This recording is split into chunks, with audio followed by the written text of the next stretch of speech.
Bismillahirrahmanirrahim. Rabbi shrah li sadri wa yassir li amri wahlul 'uqdatam min lisani yafqahu qawli. Rabbi zidna ilma warzuqna fahma. Assalamualaikum warahmatullahi wabarakatuh. Alhamdulillah wassalatu wassalamu ala Rasulillah wa ala alihi wa man ittaba'a hudah. Amma ba'd. Jamaah dirahmati Allah Subhanahu wa taala, sekarang kita masuk bab baru, yaitu bab junub. Bab junub kita masuk pada keterangan hadis yang ke-28. Tapi sebelum saya bacakan hadisnya, kita perlu tahu apa itu junub. Junub itu dari kata al-bu'du yang artinya jauh. Kok bisa dikatakan begitu? Karena air yang seharusnya ada dalam tubuh kita keluar dan menjauh dari tempatnya. Dari situlah diambil kata al-junub. Atau juga seorang yang junub itu dijauhkan oleh syariat dari hal-hal yang suci. Orang yang junub tidak boleh sholat, tidak boleh memegang mushaf, tidak boleh iktikaf di masjid dan seterusnya. Kemudian jemaah dirahmati Allah Subhanahu wa taala,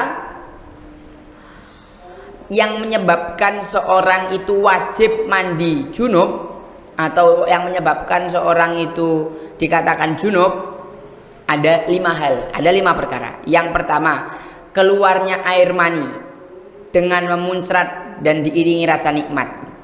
Itu menyebabkan seorang wajib mandi junub.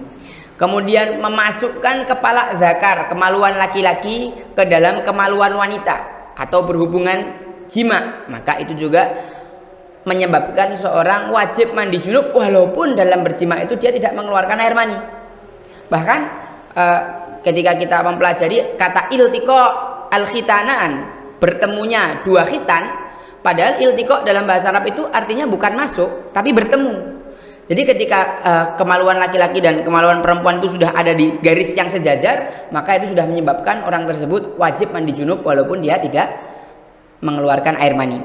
Kemudian berhentinya darah haid menyebabkan dia wajib mandi junub, berhentinya darah nifas pun begitu, dan yang kelima adalah ketika seorang meninggal dunia, maka wajib untuk dimandikan bukan mandi. Jangan dirahmati Allah, kita bacakan hadis yang ke-28 yang berbunyi an Abi Hurairah radhiyallahu anhu anna Rasulullah sallallahu alaihi wasallam laqiyahu fi ba'dhi turuqil Madinah wa huwa junubun qala fankhaнаstu minhu fadhahabtu faghtasaltu thumma ji'tu faqala aina kunta ya Aba Hurairah qala kuntu junuban fakarihtu an ujalisaka wa ana ala ghairi taharah faqala subhanallah al-mu'min la yanjus. Yang artinya dari Abu Hurairah radhiyallahu anhu, suatu hari Abu Hurairah bertemu dengan Rasulullah SAW di satu jalan di kota Madinah. Lalu Abu Hurairah fankhaнаstu minhu, meliger. Jamaah ngerti meliger itu? Mencari jalan lain supaya tidak ketemu dengan Rasulullah SAW. Kemudian Abu Hurairah pergi, ia kemudian mandi. Setelah ia selesai mandi, mendatangi Rasulullah SAW. Lalu Rasulullah menanyakan kepada Abu Hurairah, oh ya Abu Hurairah, dari mana engkau? Kenapa tadi, mungkin yang diinginkan Rasulullah, kenapa tadi kau ketemu sama aku, kemudian kau malah mencari jalan lain?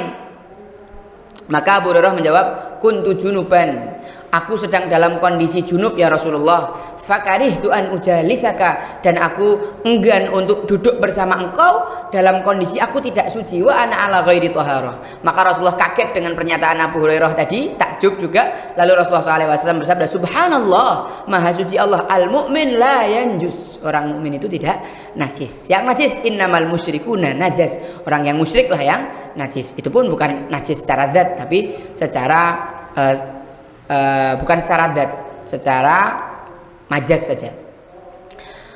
Orang mukmin itu suci, tidak najis. Dari hadis ini kita dapat mengambil pelajaran bahwa orang muslim itu baik kondisi dia hidup maupun mati dia tidak najis.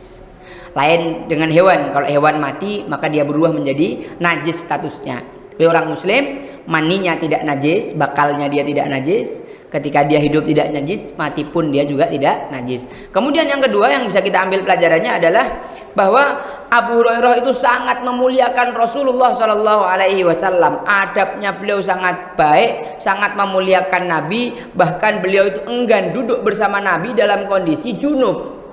Ini pemuliaan yang sangat luar biasa. Lalu dari hadis ini juga kita dapat mengambil pelajaran bahwa ada keutamaan untuk memuliakan orang-orang yang soleh, orang-orang yang mulia, orang-orang yang khusus, orang-orang yang kita anggap sebagai wali. Nah, dalam hadis ini kita dapat melihat bahwa Abu Hurairah sangat memuliakan Rasulullah Tentunya sepeninggal Rasulullah tidak ada lagi Rasul, tidak ada lagi Nabi, maka al ulama warasatul anbiya, para ulama adalah pewaris para nabi, maka mereka berhak untuk diutamakan dan dimuliakan. Dan orang yang memuliakan ulama, mereka juga akan mendapatkan keutamaan dan fadilah dari Allah Subhanahu wa taala, akan diangkat juga derajatnya di sisi Allah Subhanahu wa taala.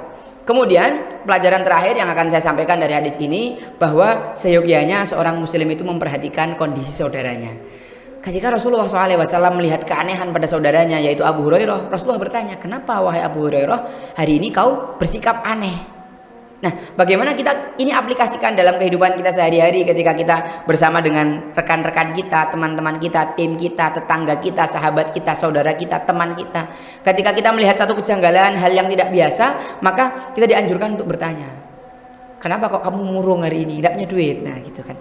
Gimana berasmu habis? Nah, kita bisa bantu, kita bisa bertanya tentang saudara kita, yang mana ketika ada keterbukaan semacam ini, maka terwujudlah hubungan saling tolong menolong, hubungan yang harmonis antara saudara muslim. Mari kita praktekkan ini jamaah dalam kehidupan kita sehari-hari, maka Allah akan memuliakan kita dan Allah akan menancapkan ukhuwah Islamiyah dalam hati kita. Mungkin ini yang dapat saya sampaikan. Apabila ada kurang dan salah, saya mohon maaf. Assalamualaikum warahmatullahi wabarakatuh.